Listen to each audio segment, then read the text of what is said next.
Hoje nós vamos continuar aí na nossa série de pregações do livro de Hebreus. Se você quiser aí, você já pode abrir em Hebreus capítulo 12. A gente praticamente chegou no final. A última pregação em breve acontecerá e a gente chega aqui no final depois de, eu não lembro quanto tempo, mas tem sido muito legal a gente estudando aí o livro de Hebreus.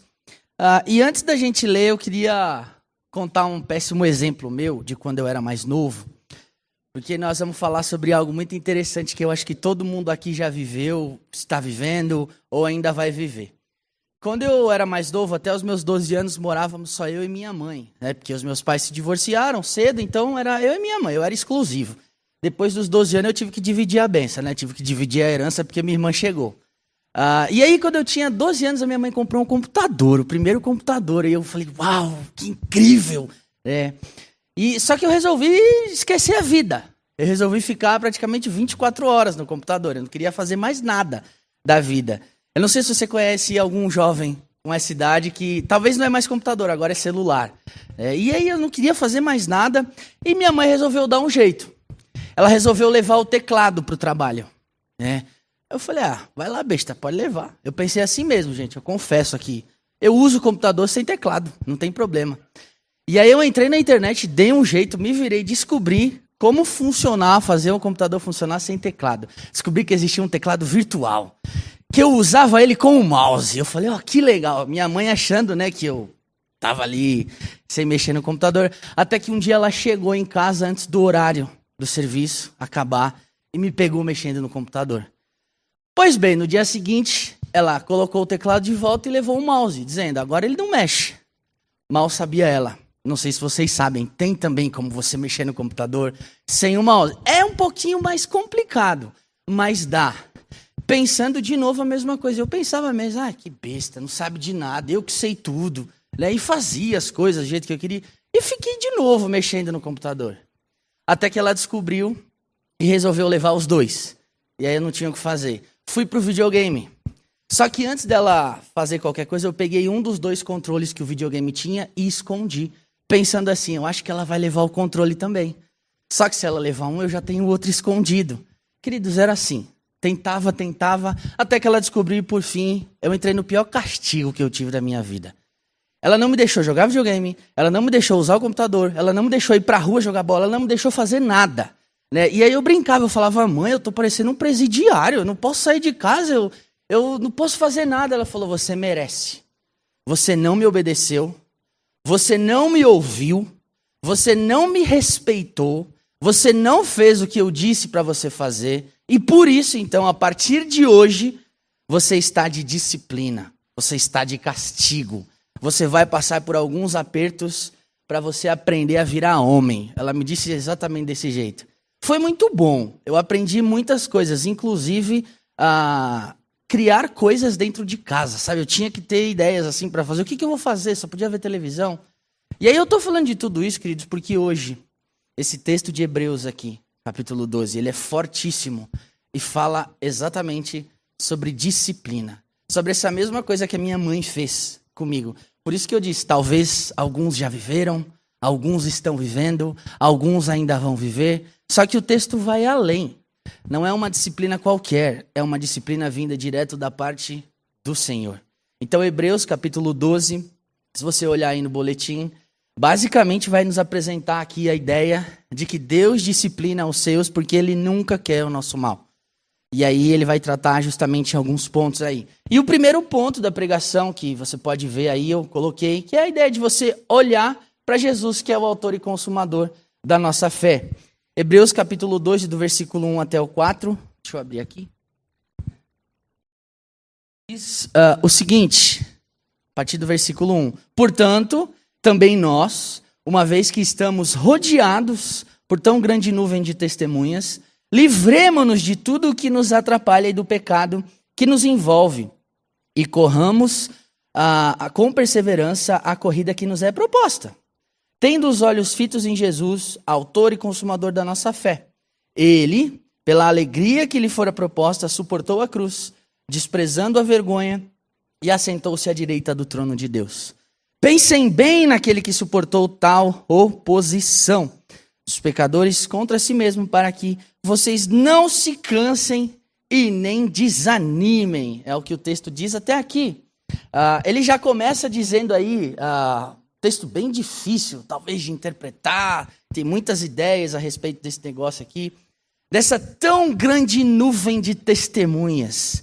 E aí é provável, tá? É provável que o autor aqui do livro de Hebreus, que a gente não faz ideia de quem é, ou pelo menos não é explícito, é provável que ele imaginou, esses exemplos de fé citados do capítulo anterior. Porque nós vimos que o capítulo 11, ele cita vários exemplos de pessoas, de homens, de mulheres que eram comprometidos com o Senhor e tudo mais.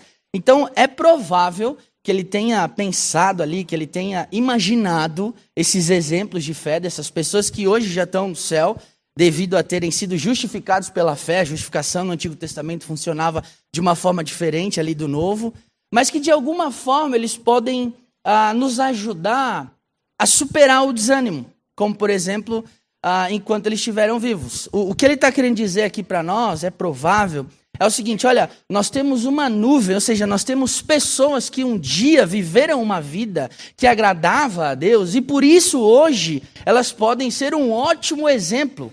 Basta a gente olhar para a palavra de Deus e ver o que cada um deles viveram, e hoje eles podem ser exemplo. E aí a gente viu aqui, se você volta um pouquinho comigo aí para trás, capítulo 11, ele cita vários homens, várias pessoas importantes. Começa citando Abel, depois vai citar Enoque, Noé, Abraão, e vem Moisés, e várias pessoas, cita juízes, e vai citando um monte de gente que era importante. E aí então, essa provavelmente seria a ideia. Lembrando, dentro de várias interpretações que esse texto pode ter, eu preferi essa aqui que eu entendo que é mais simples, né? E a palavra nuvem, ele diz essa nuvem aí de testemunhas, era obviamente uma figura de linguagem aqui, que indicava muitas testemunhas, bastante gente, uma coisa bem populada, assim, sabe? Galera bem olhando assim as coisas acontecendo. E uma coisa importante, querido, de dizer, acho que é muito importante sobre esses heróis ou sobre esses exemplos aqui da fé no passado serem espectadores enquanto a gente vive a nossa vida de fé. É que alguns pensaram, ao longo da história, que no céu as pessoas podem e observam o que acontece na terra. Essa passagem aqui pode sim sugerir isso pra gente. Se você lê ela assim, tchau, você lê rapidinho, essa passagem pode sugerir, mas ela é inconclusiva para provar isso. Que nós temos pessoas que olham e ficam torcendo nesse sentido, porque a Bíblia em nenhum outro lugar trabalha essa questão. E aí eu gosto de pensar no céu aqui como um lugar onde as pessoas estão e estarão sempre felizes e tranquilas. Amém? Essa é a promessa bíblica. Por isso eu entendo que é difícil pensar que aqueles que estão ali no céu são felizes e tranquilos se eles olham para o que está acontecendo aqui na terra. Venhamos e convenhamos. Se a gente está ali no céu, olha a tristeza, olha a desgraça, olha o fulaninho matando o outro. Gente, se o céu é um local onde não há choro, não há tristeza, então a gente consegue tirar algumas conclusões. E eu queria dizer aqui que a gente entende que esse texto não está falando de que pessoas estão lá no céu olhando para a gente e torcendo, a não ser o próprio Senhor e tudo mais, Jesus e o Espírito Santo. Então é difícil a gente dizer aqui que tem gente observando. Por isso que a interpretação aqui, o lado que eu estou caminhando, tratando dessa nuvem de testemunhas, se refere a pessoas que são exemplos para a gente no passado, e por ser muita gente, elas podem sim ser exemplos e exemplos bons. Né? Então, é possível justamente que essa grande nuvem de testemunhas sejam essas pessoas. E João Calvino, que é um cara que eu gosto bastante, que já deve estar lá no céu, eu imagino, porque foi um servo de Jesus, ele diz algo bem interessante a respeito aqui, eu quero compartilhar com vocês, e por isso eu vou ler, eu acho que é bem interessante. Ele diz assim, o autor, que é o que escreveu Hebreus, ele afirma que nós nos encontramos cercados por essa multidão, de modo que para onde a gente volte os nossos olhos, ou seja, olhando a Bíblia, imediatamente nós nos vemos diante de uma infinidade de exemplos de fé que são citados no capítulo anterior. todo o termo aqui, testemunhas, não no sentido geral, como se o autor chamasse eles de mártires de Deus, não é essa a ideia, mas como uma referência a esse tema, é como se dissesse que a fé é suficientemente provada pelo testemunho, de modo que não resta qualquer dúvida e a gente consegue entender que eles podem sim ser uma nuvem de exemplo. Ser pessoas que nos ensinam a viver uma vida com entusiasmo, uma vida que agrada ao Senhor. Por a gente ter esse exemplo que rodeia a gente na palavra, ele continua o texto dizendo, olha aí, a gente tem uma nuvem de testemunhas, no versículo 1, e agora ele diz o quê? Livremo-nos de tudo o que nos atrapalha e do pecado que nos envolve. Queridos, o pecado muitas vezes pode segurar a gente, muitas vezes pode atrapalhar as coisas. Mas também existem coisas que podem não ser pecado, mas são obstáculos que podem impedir a gente de correr efetivamente a corrida que Deus tem para nós, olhando para esses exemplos do capítulo 11 que a gente tem aqui. As nossas escolhas nem sempre vão ser entre o certo e o errado, mas entre algo que pode atrapalhar a gente ou não. Por isso que o autor de Hebreus está dizendo, por isso livremo-nos. Já que nós temos esses grandes exemplos, já que nós temos para quem olhar, então, olhando para essas pessoas e tentando viver da forma correta, livrem-se do que atrapalha vocês. Porque apesar dessas pessoas não serem perfeitas, porque nós sabemos aqui que todos eram pecadores, do capítulo 11, esses exemplos, eles podem sim nos auxiliar. Então a gente precisa deixar o pecado de lado, é isso que o texto está dizendo. Aqueles pecados que podem ser facilmente evitados. Você conhece quais são os teus pecados facilmente evitados, que você consegue evitar, mas muitas vezes não são. Aqueles pecados que nós admiramos, que a gente olha e fala, uau, que negócio legal, eu queria tanto fazer. A gente precisa deixar de lado também. Ou até aqueles pecados que prendem a gente, que aprisionam. Parece que a gente está vivendo como se estivesse com... como é o nome do negócio? Algema, obrigado. Como se a gente estivesse preso nas algemas. E é exatamente isso que o texto está dizendo. Se livra. Deixa isso de lado, em Jesus, olhando para esses exemplos aqui do capítulo 11. Ou até mesmo aqueles que são mais perigosos, onde você corre literalmente risco de vida. E aqui, gente, uma frase só para a gente dar uma descontraída. Se pecado fosse bom, não se chamaria pecado. Se chamaria lasanha, por exemplo. Se chamaria shopping center. Se chamaria chocolate. Se chamaria qualquer coisa boa que a gente pode imaginar. Mas é pecado. É algo que afasta a gente de Deus. É algo que tira o nosso rumo. É algo que faz a gente desviar. E é exatamente por isso que o autor aqui está dizendo, livrem-se disso. Porque Deus deseja, e se a gente vê essa questão aqui no texto. E deixar, então, é colocar de lado. É dizer, eu não preciso disso mais, porque eu tenho um caminho para percorrer. Eu queria fazer uma pergunta aqui, mas eu não quero que você responda, eu não quero que você se exponha, tá?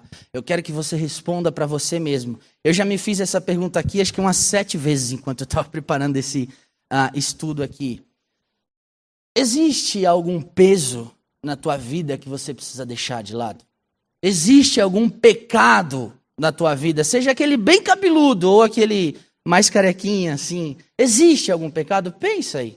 Se existe, o Senhor está te convidando aqui, através desse texto, para deixar isso aos pés da cruz e seguir a tua vida. É justamente isso que o texto disse aqui. E aí ele continua. Você tem essas testemunhas, você tem esses exemplos, porque você é convidado a deixar de lado esses pecados e correr com perseverança a corrida que te é proposta, que nos é proposta. Para a gente terminar, queridos, o que a gente começou em Jesus, é necessário a perseverança. E para isso a gente tem essa grande ajuda.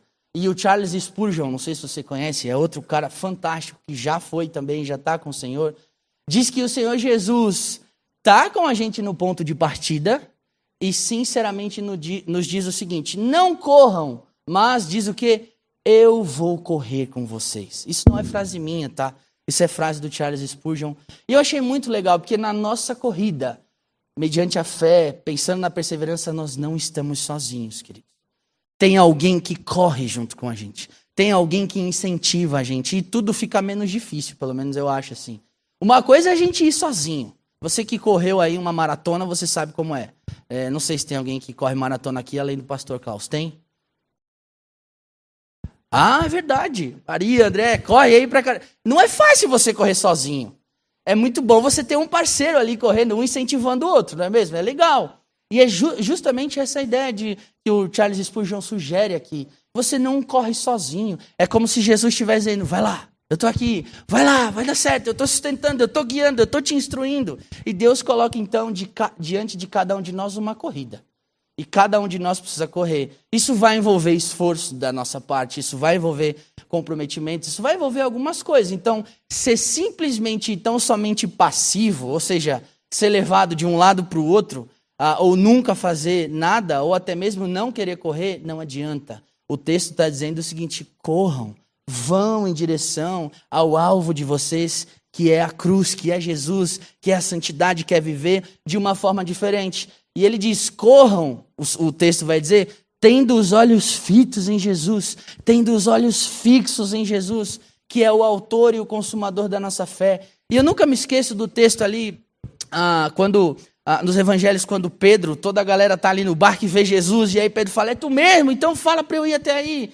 E aí Pedro vai andando nas águas, olhando para Jesus, e o texto faz questão de dizer o quê? De repente, quando Pedro para de olhar para Jesus, olha para o lado, percebe o vento, percebe o que está acontecendo, o que acontece? Ele afunda. E é exatamente isso que o texto aqui de Hebreus está dizendo para a gente. Se você corre com perseverança, a tua corrida proposta por Jesus, olhando para Ele, que é o autor e consumador da tua fé, é muito difícil que você caia. É muito difícil, queridos. E é justamente por isso que o texto incentiva a gente a não correr de qualquer jeito, a não correr de forma displicente, mas a correr olhando para Jesus. Isso é muito interessante. Não olhe, queridos. Aqui é algo com muito amor e eu estou falando para mim também. Não olhe para os pesos, não olhe para os pecados que existem no sentido de ficar refém deles. Porque os pecados deixam a gente na mão. Os pecados deixam a gente de lado. Desviem o olhar dos pecados. Desvie o olhar do que te atrapalha. Nem mesmo olhe para a pista de corrida, fica olhando para o que está acontecendo. Não, só vai. É Jesus quem está te ajudando. É Jesus quem está caminhando com você. E aí é interessante, porque primeiro o autor passa a mão aqui, né? Primeiro o autor leva para comer, dá flores e tudo mais. E agora vem o tapa. Olha o ponto 2. Nós vemos aqui acontecendo a exortação e a disciplina do Senhor. Hebreus 12, 5 e 6. Vocês se esqueceram da palavra de ânimo que ele lhes dirige como a filhos? Meu filho, não despreze a disciplina do Senhor, nem se magoe com a sua repreensão, pois o Senhor disciplina a quem ama e castiga todo aquele a quem aceita como filho. Aqui nessa parte, gente, me parece que o autor muda um pouco o tom da conversa. E ele começa com essa frase que nós vimos aqui. Vocês se esqueceram da palavra de ânimo que Deus dirige a vocês? Uma grande razão, gente, uma grande razão para o desânimo daquele povo ali era porque eles não viam razão pela qual Deus permitiria que eles vivessem tempos difíceis. Eles estavam, de alguma forma, pelo menos é o que parece, se esquecendo dos princípios referentes à disciplina do Senhor. E eu vou além. Muita dificuldade na vida cristã, hoje em dia, ou seja, muita dificuldade na nossa vida, hoje em dia, vem dessas duas palavrinhas. Você esqueceu. Você esqueceu. Muitas dificuldades que a gente tem vivido, a gente só vive elas porque nós esquecemos. Muitas vezes o que o Senhor promete para nós. Talvez seja algum princípio que a gente até lembre na nossa mente, mas a gente esquece de viver com o coração. A gente esquece de se entregar completamente e de relembrar constantemente disso. E aí é quando vem ali o tempo de provação, o tempo de estresse. Muitos de nós acabam esquecendo desses princípios básicos e aí a gente acaba se perguntando o seguinte, será que Deus ainda está no controle? Será que Ele ainda me ama? É claro que sim, mas a gente acaba se perguntando quando a gente esquece das promessas, a gente esquece do que o Senhor nos propõe a viver. Não sei se você está assim, mas eu confesso que às vezes eu já vivi desse jeito e é muito difícil, queridos. É muito difícil isso. Então, a gente é convidado aqui, através desse texto, a entender uma coisa. O Senhor não quer o nosso mal, o Senhor não deseja o nosso mal, pelo menos eu não acredito nisso, mas sem dúvida Ele usa também a escolha má que muitas vezes a gente faz para realizar o propósito dele, que é bom, que é agradável, que é perfeito, que é justo, apenas para demonstrar o quê? A justiça dele, a retidão, pensando na nossa vida, porque nós não estamos abandonados. Então ele vai dizer, o texto a gente consegue enxergar aqui, toda disciplina existe para mostrar para nós como ele trata a gente, no caso, aqueles que são seus filhos, aqueles que de fato amam a Deus, aqueles que se entregaram e aqueles que aceitam. Ninguém aqui, queridos, ninguém, o texto vai dizer, está acima da correção do Senhor. Ninguém. Por isso, a gente não pode desprezar a disciplina vinda da parte dele. A gente não pode desprezar. Pensando, por exemplo, em pais que disciplinam e corrigem seus filhos, né? Alguém disse o seguinte, eu não sei a frase de quem foi, eu li, então eu só coloquei aqui. Alguém disse o seguinte: se a psicologia da permissão tivesse certa, nós seríamos uma nação de santos. Nós seríamos uma nação de pessoas perfeitas. Porque ninguém ia fazer nada de errado quando os pais permitissem fazer as coisas. Eu não sei se alguma vez você que é pai, você que é mãe, teu filho chegou e você, pai, eu posso fazer isso? Você falou, não, claro que não, você vai se machucar. Mas hoje a gente tem vivido, no século XXI especialmente, uma permissividade gigantesca, onde todo mundo pode fazer tudo, onde está tudo bem. Se isso fosse bom, a nossa nação seria perfeita. O planeta Terra não ia existir pecado, ia dar tudo certo. Então, desprezar a disciplina significa a gente negligenciar ou considerar levianamente o que o Senhor tem nos dado. Nem tudo que a gente quer fazer o Senhor permite. E quando a gente faz, Ele nos disciplina, e é exatamente isso que o texto está dizendo. Se a gente tem uma atitude errada, então, em relação a essa disciplina que vem do Senhor, a gente perde todos os benefícios ou a gente deixa de viver da forma que Ele quer que a gente viva, né? Então, acho que é bem interessante aqui essa parte. Eu queria incentivar o teu coração no sentido assim, se você está experimentando agora, nesse momento, uma correção do Senhor, uma disciplina de Deus, sinta-se confortado por isso. Não sinta-se triste, não se sinta triste. Fique feliz, entenda que Ele está simplesmente te tratando como filho e com muito amor. Não sinta assim, Deus está fazendo isso porque Ele não gosta de mim. Não, não é isso. Olha o versículo 7 do 7 até o 10. E eu fiz uma pergunta no ponto 3. Você é um filho de Deus? Então aceite a disciplina dele. Olha o versículo 7 aí. Suportem as dificuldades, recebendo-as como disciplina. Deus os trata como filhos. Ora, qual o filho que não é disciplinado por seu pai? Se vocês não são disciplinados e a disciplina é para todos os filhos, então vocês não são filhos legítimos, mas sim ilegítimos. Além disso, tínhamos pais humanos que nos disciplinavam e nós os respeitávamos. Quanto mais devemos submeter-nos ao Pai dos Espíritos. Está se referindo a Deus aqui, para assim vivermos. Olha o versículo 10. Nossos pais nos disciplinavam por curto período, segundo lhes parecia melhor. Mas Deus nos disciplina para o nosso bem, para que participemos da sua santidade. Pergunta, quem aqui tem filho e já precisou disciplinar ele? Pode levantar a mão. Bastante gente. Você fez isso por ódio ou por amor? Eu imagino, se alguém responder o ódio, a gente conversa depois, mas eu imagino que a maioria dos irmãos que levantaram a mão disciplinaram o filho com amor, apesar de sim, se enfurecer, de sentir raiva, às vezes querer fazer assim, você falou, não, só vou passar a mãozinha, eu vou te alisar. Agora, quanto mais Deus que nos trata como filhos, o texto está dizendo aqui, você que é pai, que é mãe, que é de carne e osso, que é pecador, tratou o teu filho na disciplina com amor, o texto está dizendo, imagina o Senhor, imagina o autor e criador de tudo e de todos, de todas as coisas, o consumador da tua, da minha, da nossa fé.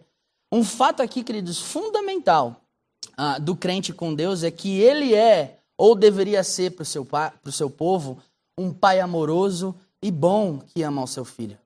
Só que algumas pessoas têm dificuldade de receber isso, porque nunca tiveram ou nunca conheceram um pai amoroso, humano. Eu entendo isso, já conversei com algumas pessoas e diziam assim, eu não consigo olhar para Deus como pai. Porque o meu pai sempre foi um homem muito difícil. O meu pai sempre foi muito complicado. Mas o texto está dizendo que o Pai Celestial, ou o Pai dos Espíritos, como diz aqui, é um Pai amoroso, é um Pai bom, na sua própria existência.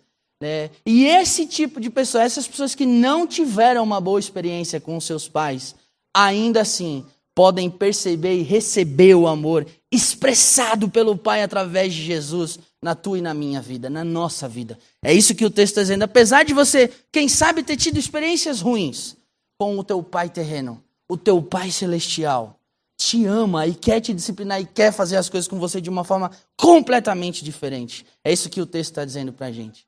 Ou que ele pode sugerir para nós aqui. Nem todos nós podemos, por experiência, saber o que é um pai modelo. A gente pode não saber por experiência, mas todos nós podemos saber por intuição, ou lendo a palavra de Deus, o que é um bom pai. Porque Deus se apresenta como um bom pai. Deus, então, queridos, é esse Pai perfeito e fornece para a gente um amor que só Ele pode dar. Apesar de você também amar o seu filho ou a sua filha incondicionalmente, só o Senhor pode nos amar dessa forma. E a correção de Deus, então, nunca é para nos punir simplesmente e tão somente, ou para fazer a gente somente pagar pelos nossos pecados. Isso já foi feito de uma vez por todas na cruz quando Jesus morreu. A correção do Senhor para os seus é motivada pelo seu amor. E por isso ele disciplina a gente sem raiva. Olha o versículo 8 que diz isso. Vocês são disciplinados, e a disciplina é para todo mundo, então vocês são filhos legítimos. Aqueles que se consideram além da correção de Deus e não reconhecem que isso é uma marca de um verdadeiro filho, sem saber, estão se associando àqueles que não são filhos, àqueles que vivem a vida deles de qualquer forma. E Deus vai sim mostrar a sua ira uma hora, todo mundo sabe, no dia do juízo, aqueles que não o têm como Senhor e Salvador. E aí, queridos, que privilégio é para nós aqui ser tratados por Deus como filhos. E aí tem uma frase que eu achei fantástica, que eu anotei, de um comentário que eu tenho em casa, que diz assim: antes ser corrigido pelo Senhor do que ser mimado pelo diabo. Quando eu li essa frase, eu quase caí da cadeira. Eu vou repetir aqui. Antes ser corrigido pelo Senhor do que ser mimado pelo diabo. Sabe, essa frase assim, desses últimos tempos, lendo, eu falei, puxa vida. Foi tipo assim, ó, pum! Eu falei, uau, obrigado, Senhor, obrigado porque o Senhor me corrige. Obrigado porque a tua palavra me incentiva a aceitar isso. A gente sabe, queridos, como é ser corrigido. A gente sabe, porque ou a gente teve correções ao longo da nossa vida, ou a gente está passando por alguma delas. Mas diante da palavra de Deus, a gente precisa ser ainda mais submisso, a gente precisa ser ainda mais respeitoso e prontamente atento para a correção que vem do Pai. Eu confesso que, às vezes, alguma correção humana até pode humilhar a gente, até pode machucar a gente, mas não é a mesma coisa que ser castigado por alguém que legitimamente tem todo o poder e todo o amor para nos castigar ou para nos fazer viver essa disciplina. Eu queria incentivar vocês. E para concluir, o versículo que eu mais amo e que a Paula falou comigo desse versículo a semana inteira, que ela gosta pra caramba. A disciplina dói, queridos. Ela dói. Mas ela é necessária e gera perseverança. Olha o versículo 11 até o fim. Nenhuma disciplina parece ser motivo de alegria no momento, mas sim de tristeza. Quando a minha mãe tirou o mouse, quando minha mãe tirou o teclado, quando ela tirou o controle, eu fiquei bravo. Eu chorei de raiva. Mas, o que o texto vai dizer? Mais tarde, porém, produz fruto de justiça e paz para aqueles que por ela foram exercitados. Portanto, fortaleçam as mãos enfraquecidas e os joelhos vacilantes. Versículo 13. Façam caminhos retos para os seus pés, para que o manco não se desvie, antes seja curado. Aqui, queridos, parece que fica claro que a santidade é o alvo. A correção, e a correção é um dos métodos ou o caminho que Deus vai usar nesse alvo que a gente busca. Mas o alvo desse nosso método, do método que Deus usa, muitas vezes não é muito óbvio para a gente. E nem a eficiência desse método nem sempre é provada, nem sempre é evidente. E, na verdade, toda correção, então, presente não parece trazer alegria para a gente. Quem é que gosta de ser corrigido com muito amor, assim? Levanta a mão. Eu não gosto de ser corrigido, mas a gente precisa ser corrigido. A gente precisa, a gente necessita. E até hoje foi muito legal na EBD. Eu não conversei com o Shade de maneira alguma. Ele só deu a aula. Enquanto ele dava a aula, eu falei, uau, obrigado, Senhor, porque o Shade já está abrindo a porta só para eu passar pela porta. Nós falamos sobre Ofni e Finéias, vocês lembram? Homens, filhos de um sacerdote preciosíssimo, que não viveram isso aqui que a gente viveu. E a gente sabe qual foi o fim deles. Foi um fim trágico. 1 Samuel capítulo 4, versículo 4 diz que quando eles foram levar a Arca da Aliança, Ofni e Finéias estavam lá, felizes da vida. E o finzinho do capítulo 4 diz, e eles morreram depois. Queridos, a santidade precisa ser o nosso alvo. Mas às vezes a gente não busca e precisa ser disciplinado. E no começo parece que não vai dar certo. Toda correção não parece ser boa no começo. Parece que gera tristeza no nosso coração. Mas quando a gente está no meio da agonia, quando a gente está no meio desse sofrimento, a gente tem dificuldade de ver alguma coisa no que se alegrar, e a gente até pode ser incapaz de perceber qualquer sentido bom no meio da correção que começou, que está iniciando. Mas mesmo que o completo significado aqui desse sofrimento nunca venha a ser revelado para a gente nessa vida, com certeza absoluta, o benefício espiritual no nosso interior vai se tornar gradualmente aparente e provavelmente depois vai fazer o quê? Produzir fruto de justiça e paz para aqueles que foram exercitados pela disciplina. Pelo menos é o que o texto está dizendo para a gente. Isso então deve ser evidente na vida do cristão. E a razão, queridos, pela qual muitos experimentam uma crise após outra na vida é porque muitas pessoas têm sido cegas com relação à disciplina. É Deus disciplinando e a pessoa não entendendo. E aí sempre está dizendo, puxa vida, nunca nada dá certo, eu não saio do lugar, parece que eu estou andando em cima de uma esteira. E Deus está dizendo, eu estou aqui te disciplinando. Eu estou usando pessoas para te incentivarem. Está doendo, não está no começo? Vai doer mesmo. Mas fique em paz. Depois que você passar por esse processo difícil, você vai produzir fruto de paz, fruto de justiça e você vai viver muito bem. É o que o texto vai dizer aqui para a gente. Então, queridos, eu queria incentivar vocês, talvez algumas pessoas no Antigo Testamento ou no Novo podiam olhar e falar, puxa vida, eu estou passando aqui por um momento tão ruim, Deus me abandonou, está doendo, está difícil. Não, lá na frente as coisas funcionam diferentes. Por exemplo, Davi, eu pensei aqui, podia se... depois que matou um leão, o texto diz ali que em em 1 Samuel, capítulo 17, que ele era pastor de ovelhas e quando as ovelhas chegavam, ele tirava da boca do urso, tirava da boca do leão. Era um cara, sabe, que fazia as coisas. E aí, talvez não fazia ideia do motivo pelo qual ele estava vivendo e fazendo tudo aquilo. E ele podia facilmente, por exemplo, se desesperar e perguntar, quando viu, as coisas acontecendo, por que Deus está me permitindo viver uma coisa tão terrível? Sabe... Se Davi visse adiante o gigante que ele ia enfrentar, se Davi olhasse ali para Golias e entendesse assim, puxa vida, tudo que eu vivi lá atrás tinha um propósito, ia gerar paz no meu coração depois, ia gerar fruto de justiça depois no meu coração. Ou até mesmo José, por exemplo, com os irmãos jogaram ele no buraco, viveu ali trancafiado, depois foi preso, foi para a casa de Potifar, podia ali se questionar, por que Deus está me permitindo viver tudo isso? Gente, o fim da história de José é fantástico. Eu estou dizendo aqui que eles foram disciplinados pelo Senhor? Não sei. Pode ser que sim, pode ser que não, mas o que eu estou dizendo é todo o sofrimento, toda a angústia que muitas vezes a gente vive por estar vivendo certo, vivendo corretamente, lá na frente é o que o texto vai dizer, gera sim paz e fruto de justiça e a gente vive muito bem. E talvez a gente olhe para trás e fala, puxa vida, foi doído, machucou, mas foi muito importante eu ter vivido tudo aquilo.